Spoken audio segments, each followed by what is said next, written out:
Everyone, my name is Purvi. Welcome back to my channel. तो हम आज बात करने वाले हैं, कुछ प्रॉब्लम्स हैं जो बहुत कॉमन हैं हमारी लाइफ में, रोज़ कुछ ना कुछ वैसा होता रहता है and we don't even react to that, and I think not reacting is a much better option. तो आज हम उस बारे में बात करने जा रहे हैं और मैंने वीडियो के टाइटल को नाम दिया है life on rent, and you guys must be thinking कि एग्जैक्टली क्या है। So let's start the video without wasting the time, and yes, let's start the video and get into it. Living this life, and this life is being provided to us by our parents, right? But life on rent, why this term is here, why I'm using this term? क्योंकि जो ये life हम जी रहे हैं, हम इसकी बहुत बड़ी बड़ी कीमतें हर रोज़ चुकाते हैं, और वो कीमतें भी हम चुकाते ऐसे लोगों को हैं जिनका 1% भी पॉजिटिव कॉन्ट्रीब्यूशन नहीं है हमारी लाइफ में, या हिंदी में बोलूँ तो योगदान नहीं है। तो हम ऐसे लोगों को वो कीमत चुका रहे हैं अपनी लाइफ में।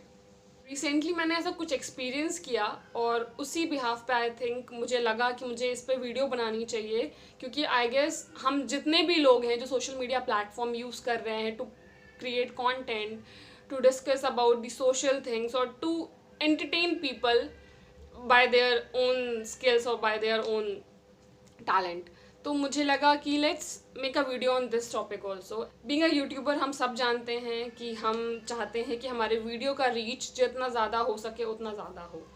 तो yes, we all use that share वाला option to share it to as many people as possible. I was also using it on Instagram and I was sharing it to everyone, not noticing who that person is, and I was sharing it to everyone. And मैंने सबको send किया one by one, as I'm a new YouTuber, obviously I need to struggle and I need to do hard work that I'm doing by creating my content also, but on that I need audience to watch that content. So yeah, that's what I was doing. I was sharing it with everyone, and without even noticing I'm sharing it with a guy or a girl, as I think humans we all are. तो इतना भी क्या सोचना. I shared it with everyone, and the random guy, I'll share the screenshot here one by one. You guys can see the screenshot, and maybe in the last of the video, so that maybe मैं बातें करते जाऊँ और वो topic बाहर निकल जाए, तो I'll share it in the last of the video. अगर आप लोग को चाहिए तो आप जाके लास्ट में एकदम देख सकते हैं उसको. तो I shared it with that guy also, and मैंने कुछ लिखा हुआ था कि hi, I'm Purvi, please watch, like, share and comment on hi, I'm Purvi, please watch, like, share, comment and subscribe on my YouTube channel if you like the content and support me in growing. And the reply back that came from there was, no, I will not. So I said, okay, it's okay. Then the message came was, send me pic. I was like, sorry, I'm not begging you. If you don't want to, please don't. Then again message came, and the moment I said not begging, don't follow or don't subscribe, the message came, I'm sharing it with you guys, I can't even say that. And at that time I was like, गलती इतनी भी बड़ी नहीं थी यार, मैंने ऐसा भी क्या किया, like being on a social media platform and sharing something. If you don't want me to share a message or send you a message, you can just say don't message me, don't disturb me or anything like that. But saying something like this is not appropriate. That's what I think I prefer. If I'm being disturbed from someone, I will just say this thing only. I'll not say all that shit that guy has said to me. So that was the whole thing. For a reason, my Insta handle is public and I'm sharing my pictures also there, and that guy has said that तुम लड़कियां, you loser girls, you wear short clothes and to distract or to attract guys and falana dhimaka, and so many other things he has said to me. And I was like, man, have you gone mad or what? I just said one thing, have some respect, you idiot. And after that conversation goes on, and I was in the mood to react to reply, just because I was not able to take it. Like, how come someone can treat a girl or talk to a girl like this? I was not able to digest that fact. I discussed it with few of my friends and they were like, यार complain करो इसके against, ऐसे कैसे कोई बोल सकता है. I was like, यार complaining is not the solution. as we all know what happens to such cases, and I know this is my social duty to do this. मैंने बोला भी उस बंदे को कि साइबर बुलिंग नाम का चीज़ जानते हो, साइबर क्राइम नाम की चीज़ जानते हो, and that person was, I don't know how, which kind of mentality he has and what kind of human being he is, I don't know, but he was not afraid of anything. as we all know कि भाई हम सब गीदड़ धमकियाँ देते हैं, उसको भी लगा कि मैंने गीदड़ धमकी दी है. But I guess this platform will help me somehow, don't know how, but yes, somehow this platform will help me.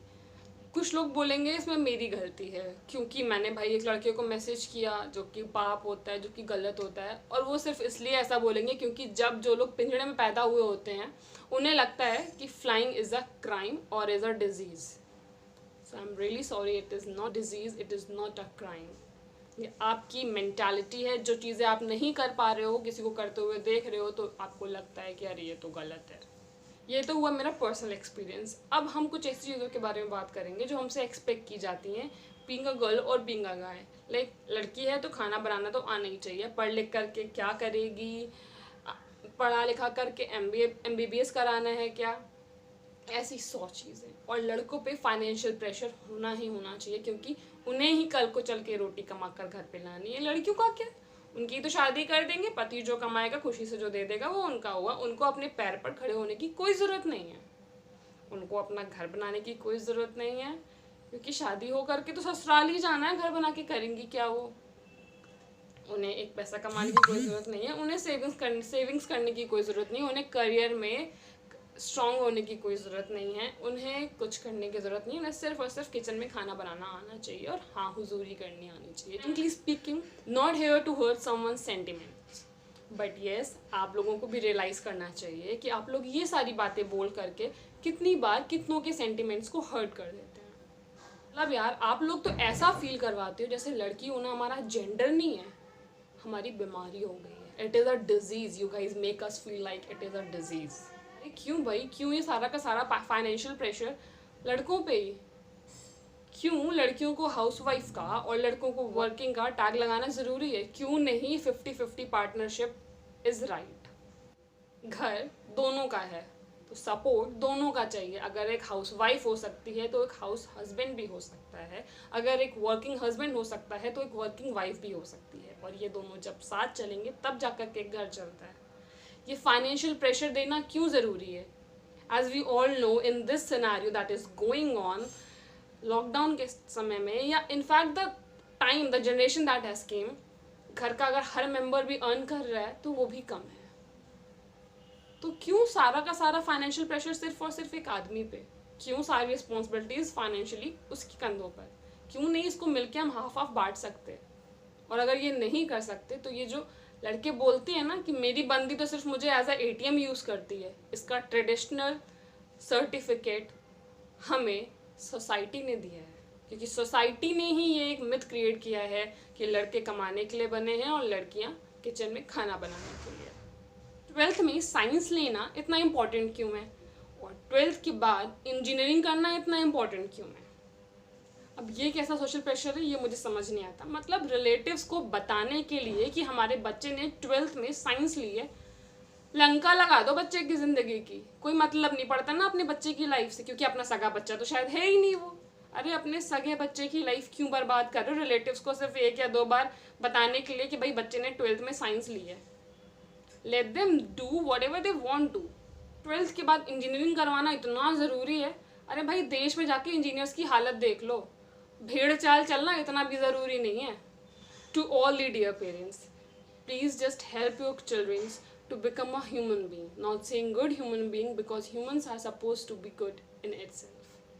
अपने बच्चों से प्यार करो, उनसे बात करो, उनसे डिस्कस करो, उनकी बातें सुनो, और मोस्ट इम्पॉर्टेंटली रिलेटिव्स की सिर्फ एक से सुनो और दूसरे से निकालो, क्योंकि वो सिर्फ और सिर्फ ये बताने आएंगे आपके यहाँ शादी में कि पनीर की सब्ज़ी में पनीर तो था ही नहीं.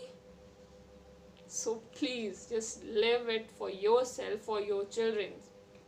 Do not pressure yourself and do not चुकाओ that कीमत to those society and to those relatives. I am really sorry अगर मैंने किसी को भी हर्ट किया हो अपनी बातों से, but all that I meant is just to make a change in the society. अगर मैंने कुछ गलत बोला हो तो प्लीज़ माफ़ कर दीजिएगा, but at the end of the day I only know कि आप के साथ में, आपकी फैमिली के साथ में सिर्फ और सिर्फ आप और आपके बच्चे होंगे और कोई नहीं होगा. This relatives, this society is not going to help you. They are just going to जज you whether you are doing whatever you want to.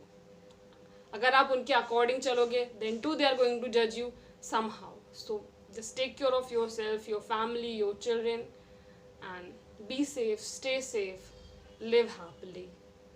जय हिंद, जय भारत.